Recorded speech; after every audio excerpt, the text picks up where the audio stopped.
Müddeti hayatınızda yemediğiniz kadar lezzetli bir tereyağında karides tarifim var.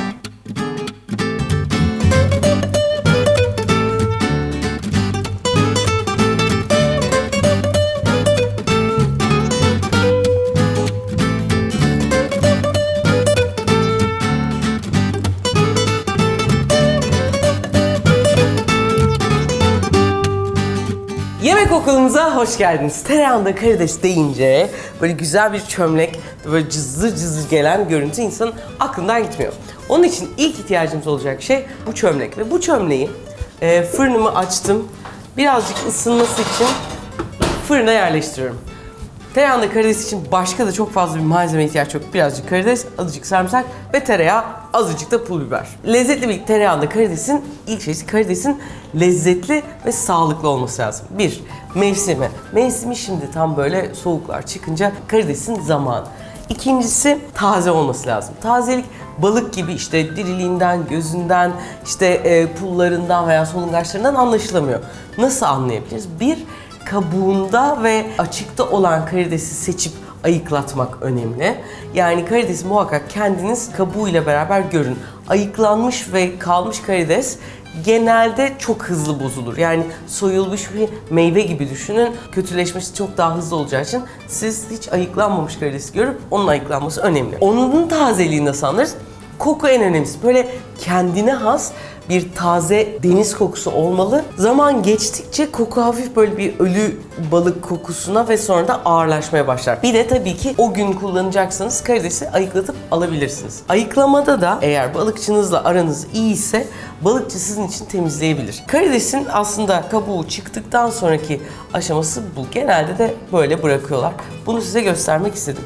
Buradan bir bağırsakları var ve oradan aslında karidesin bir nevi dışkısı. Bunun temizlenmesi lazım. Bunu size lavaboda göstermek istiyorum. Karidesin bağırsak kısmı aslında şu böyle sırtı gibi olan yerde. Bunu böyle bıçakla açmak ve içindeki bu bağırsaktan çıkan aslında bir nevi dışkıyı görmek gerekiyor. Bunu böyle bıçakla almak lazım. Ve daha sonra da suyun altında şöyle bir temizlemek gerekiyor.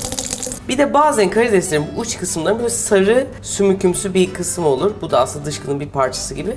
Bunu da iyice temizlemek gerekiyor. Bir de eğer karidesi kabuklu alırsanız da şöyle söyleyeceğim. Önce kafasını çıkarıp sonra da dış kısmını şöyle soyabilirsiniz. İyice duruladık. Bunları ekledik. Şimdi gelelim artık yapımına. Burada karideslerin hani fazla suyunun muhakkak alınması lazım. Dolayısıyla fazla suyunu da şöyle bir peçeteyle almak da mümkün. Bunun içine 4 diş orta boy sarımsak ekliyorum. Tek aslında buna lezzet verecek şey sarımsak ve pul biber ve tereyağı olacak. Bazı restoranlarda şöyle bir şey oluyor. Sarımsağı ince ince dilim dilim kesiyorlar ama dilimlerde biraz fazla pişiyor ve böyle bir sarımsağın bir acısı olur ya pişince böyle kekrek bir acı bilir misin? O kekrek acıdan oluyor, onu sevmiyoruz. Şimdi bunlar bir taraftan lezzetli birbirine geçerken tavamın altını yakıyorum. Burada mühim olan tavanın iyice kızmış olması. Bu sarımsaklar hiç tuz koymuyorum. Hiç tuz koymamın sebebi de tuz koyup karidesi sertleştirmek istemiyorum. O böyle yumuşacıklığı kalsın istiyorum.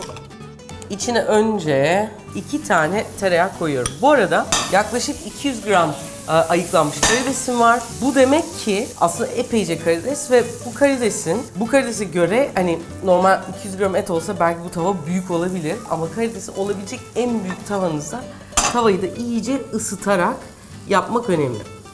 Şimdi önce 2 çorba kaşığı tereyağı ki bu daha başlangıç. Güzelce eritiyorum. Bunu kaç kişi yiyecek? O ne kadar aç olduğuna, hangi yemek, ana yemek mi, başlangıç olduğuna mı göre de değişir ama yani burada bol bol ekmek aldık. Hepimiz bir parça banalım. Biraz karidesten, biraz tereyağından, sarımsaktan nasibimizi alalım diye. Tereyağım eridi ve bu haliyle içine karideslerimi kaşık kaşık koyacağım. Önce yarısını ekliyorum.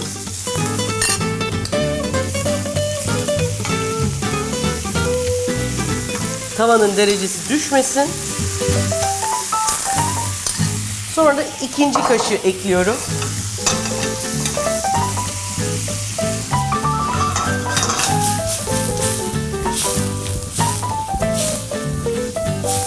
Şimdi karidesler şeffaftı.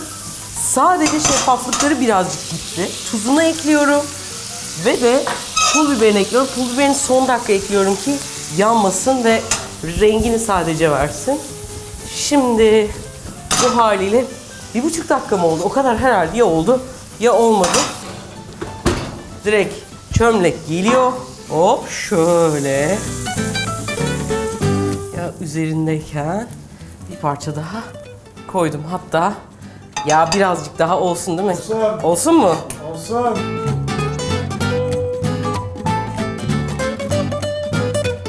Tavada kalan bütün güzellikleri de böyle son dakika sıyırayım diye 2 çorba kaşığı yağı da alıp şöyle tavada çeviriyorum.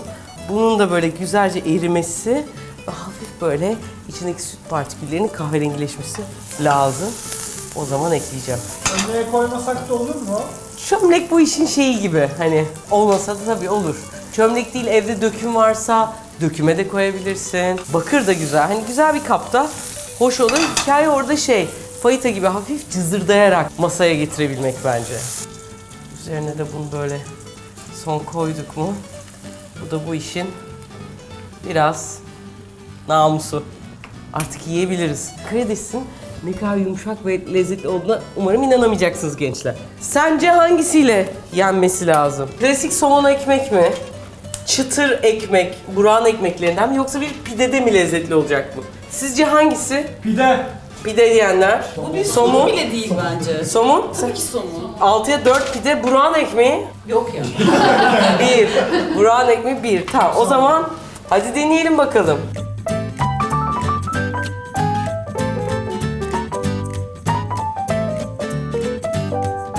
Ne oldu Refika'nın mutfağı?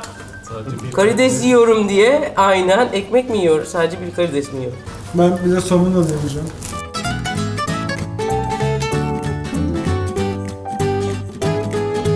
Sanırım somun bayağı tokatlıyormuş. Ben de bir tokat alabilir miyim?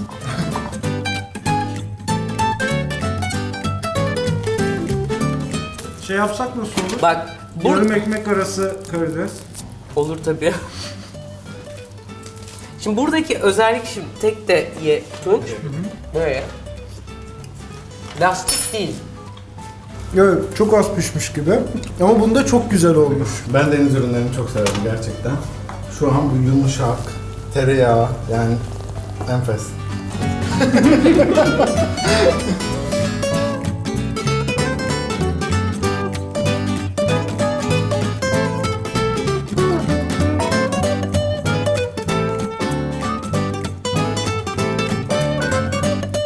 Ay ekmeğin içi de ayrı güzel oluyormuş. Biz dördümüz yarısıyla bir somunun yarısını bitirdik.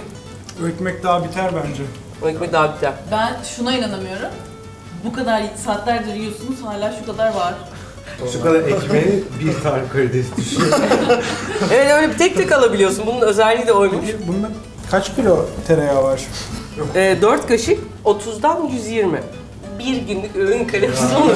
Bence değer mi? Şu an benim için çok değdi. Şimdi biz burada uyumaya gideceğiz. Siz de eğer bu videoyu beğendiyseniz bunun gibi güzel başka bir meze videosunu şuraya koyduk, buradan izleyebilirsiniz. Eğer Ne abone değilseniz de buradan abone olabilirsiniz. Aynen beni, bu yakışıklıları sahipsiz bırakmayın. Eğer abone değilseniz abone olun lütfen.